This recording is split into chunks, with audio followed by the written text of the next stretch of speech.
It's a Friday here on Philadelphia Eagles Now. Chase Sr. here with you. Appreciate you for making today's show a part of your day. And here's what's coming up. Should the Eagles sign Jadeveon Clowney, who was let go by the Carolina Panthers yesterday? Philadelphia tied to wide receiver Amari Cooper. You know him well from his days with the Dallas Cowboys. He's been really good for a long time. Clearly on the downslope of his career, though. He'd be a wide receiver depth piece for this Eagles team. And lastly, why A.J. Brown is in love with the city of Philadelphia. Before we talk about those three topics, we're going to have a sub-battle throwdown. And here's what I want to accomplish on today's show. We're having a sub-battle between Eagles Now and Chicago Bears Now, led by the fearless leader that is Harrison Graham. Does a great job with that channel. But here's the deal. Chicago Bears Now here under the Chat Sports umbrella hit 100,000 subscribers September 8th of 2024. They are currently at 123,057 subs. Eagles Now, on the other hand, just hit 100K during that divisional round game against the Rams, January 19th of this year. And now we're at 120,111 subscribers. So about 3,000 subs behind Bears Now. I want to catch up. They have a few months advantage on the channel here. But go Birds, let's hunt down the Bears and hit that sub button here on this Friday. So let's begin with this. The Panthers on Thursday releasing defensive end Jadeveon Clowney. He is now free to sign with any team he wants to across the National Football League, and he still wants to play, backed up by what he said, and we'll get to that here in just a moment. And it has certainly been an interesting career for Clowney, considering the expectations that were thrust upon him when he entered the league. First overall pick by the Houston Texans all the way back in 2014. So he's been in the league for more than a decade at this point. Three-time Pro Bowler consecutively, 2016, 2017, 2018. A second-team All-Pro during that 2016 season. And in 140 games in his career, 58 sacks, a little bit low, but the other number's pretty solid. 108 TFLs, he can play well against the run, 139 quarterback hits. And so he has certainly made his impact be felt given the physical player that he is and the name value that he has. What's interesting, though, he has multiple seasons of 9.5 sacks, but he has never had a double-digit sack season. And when he was at South Carolina, a lot of you will remember this hit, and he put this huge hit on Michigan.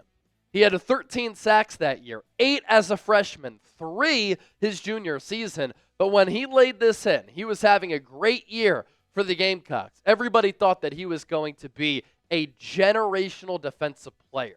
All-Pro, multi-time Pro Bowler, in the running for Defensive Player of the Year. It's never quite happened that way. And when he went to the Houston Texans, people are thinking, oh my gosh, Jadeveon Clowney and J.J. Watt, they're going to team up together. They're going to be able to cause so much havoc across the NFL. Never really ended up happening that way. They were very good as a defensive end tandem for Houston, but it never really resulted in great years for Clowney, dominant defenses, and a lot of playoff success. Of course, Clowney in Philadelphia, not very well liked. This dirty hit against Carson Wentz in the playoffs in 2020, a big reason for that. If you remember that year, that's when Wentz was terrific the final month of the season. His number one wide receiver was like Greg Ward. The Eagles really had to rally under Doug Peterson that final month of the regular season. They went into the playoffs with some momentum, with some juice, and then Wentz got hurt. Josh McCown had to come in, and Eagles were bounced early in the playoffs there at Lincoln Financial Field. Here's what Clowney said about his future, and he's 32 years old right now. I'm definitely going to play well. He said this after he got released. I think I played well for Carolina last year, considering the circumstances that I played with a bunch of guys that were hurt this past year. I ended up playing extremely well for Carolina, so it is what it is. I can play the game. I could play football. There are 31 other teams. I just hope another team gives me that opportunity so I could prove myself again. I feel like I can do that. I got a sense then that they wanted me out of the building. And with Carolina, I was like, y'all could have told me this back when I was coming in here during the offseason. I kind of had a sense, though. I've been around the game long enough to know So I was okay. And I think the best fit for Clowney, obviously, going to a playoff team.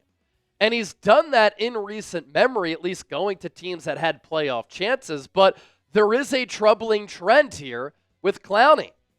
He's been on a lot of teams over the last few years and hasn't been able to stay with the team more than 2 years. That was the Cleveland Browns in 2021 and in 2022, and it seems as though Carolina really wanted to get rid of him. So his final season with Houston, 2018, goes to Seattle for 2019. That's when he spearheaded Carson Wentz, the 2019 season, 2020 calendar year. 2020 is with Tennessee. That was a disaster. Played pretty well for Cleveland. Goes to Baltimore, played well there. And I thought he did play pretty well for Carolina last year, and he's going to have to find a new home in 2025. In 2024, Pro Football Focus numbers, the production pretty good. Overall PFF grade of 70.8. That ranked 47th among 211 edge rushers. If he were to come to Philadelphia, not going to be a starter on this team. He'd be a depth piece. Good pass rush grade at 73.2. That was top 30. Run defense grade 63.4, still in the green. But what you like to see here, he can get to the quarterback still. 33 hurries, that was 24th. And then 44 pressures, that was 38th. For a rotational player, it's not bad. And in his last 4 years, you look at what he's done, 5.5 sacks for Carolina, 9.5 with Baltimore. They always bring in and have defensive players who are physical menaces, if you will. And so I think Clowney going back to Baltimore would make a lot of sense.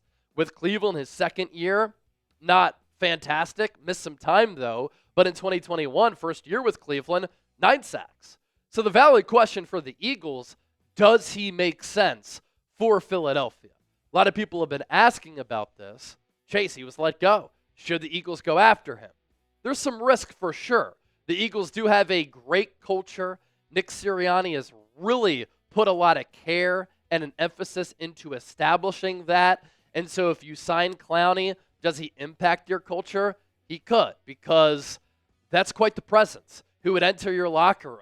If the Eagles do get rid of a player like Bryce Huff, though, they could probably use a player like Jadeveon Clowney, and he might be able to have a better impact than a player like Bryce Huff, who doesn't seem to be a scheme fit for the Eagles. And I think Clowney could be. He could play in a 4-3. He can play in a 3-4. He can slide inside on some obvious pass rushing downs. He can play defensive end. And the Eagles' defensive line, I think it's in a good spot. You know, the starters up front, I expect it to be with the 3-4 alignment, Moro Ajomo, Jordan Davis, Jalen Carter. They drafted Ty Robinson. They have Thomas Booker. They have Byron Young, Gabe Hall. And so you could use another player there. As far as the edge rusher depth, love the youth, the talent, and the potential of this room. Nolan Smith had a massive leap from year 1 to year 2. I'm expecting that for Jalix Hunt. And then the Eagles active in free agency, signing Josh Uche, signing Azeez Ojulari. They still have the aforementioned Bryce Huff. They drafted Antoine Powell-Ryland. They have O'Shawn Mathis, KJ Henry, Patrick Johnson.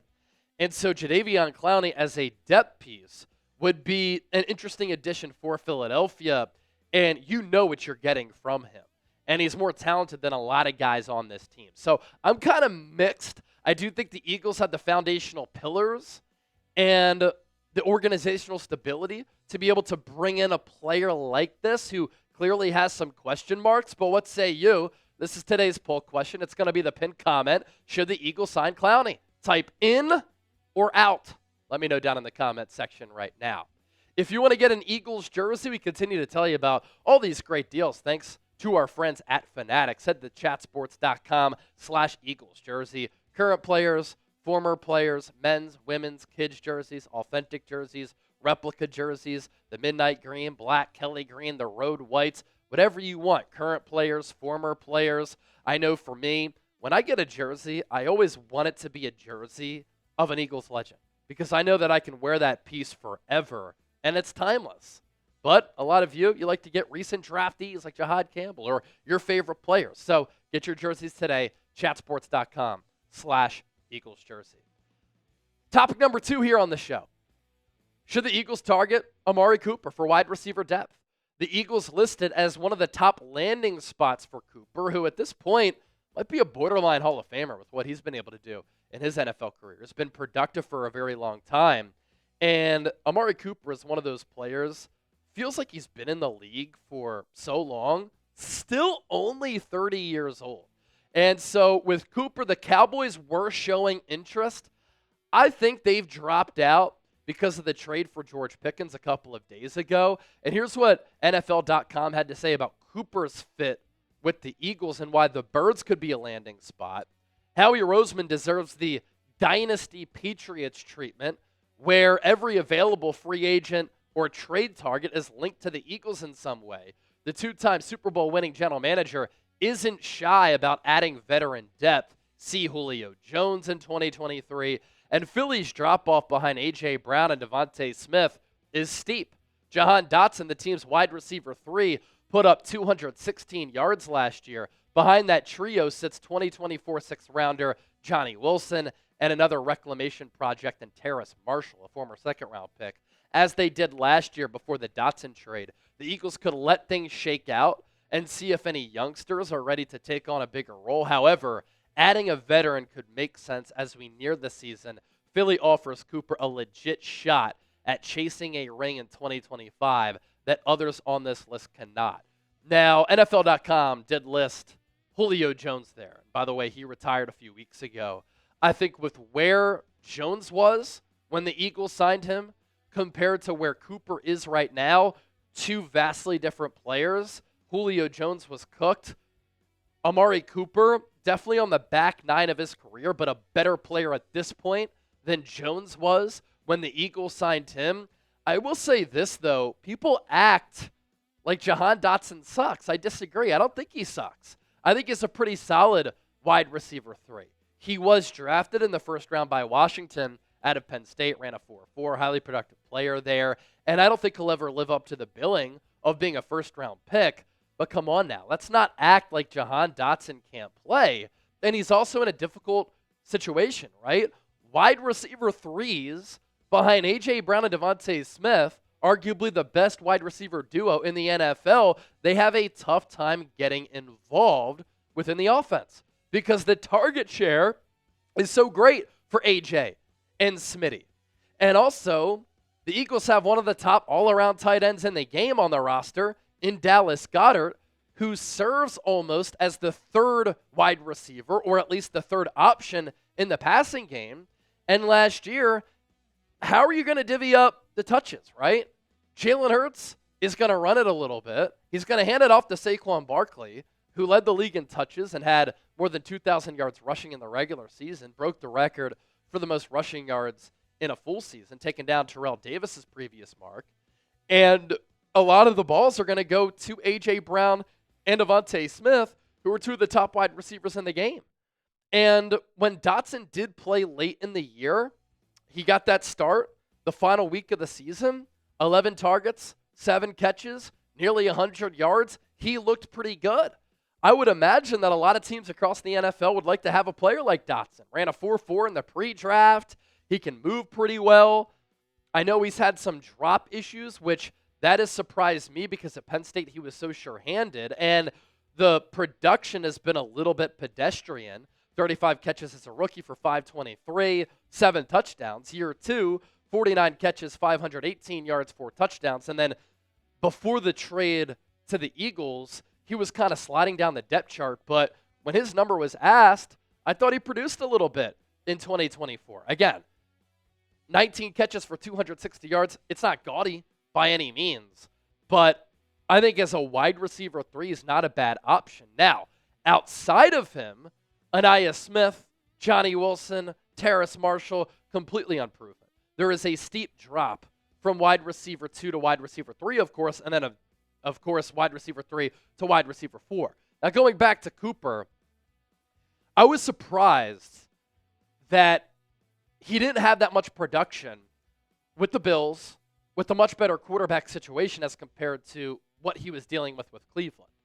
And in 8 games played, 20 catches, 297 yards. The yards per catch numbers weren't bad at 14.9. But on the season in 14 games played, again, this impacted a little bit because of the disaster class at the quarterback spot for Cleveland. And then with Buffalo, the emergence of Shakir and the fact that the Bills started to run it a little bit more with James Cook. They had 2 really good tight ends. That, of course, impacted Cooper's production. And I think any time you go somewhere midway through the year, it's hard to get acclimated with that offense. And so maybe those numbers look a little bit worse than they are. And Amari Cooper is a player who just 2 years ago in 2023 had 72 grabs, more than 1,200 yards, 17.5 yards per pop, 5 touchdowns. Year before that, more than 1,000 yards.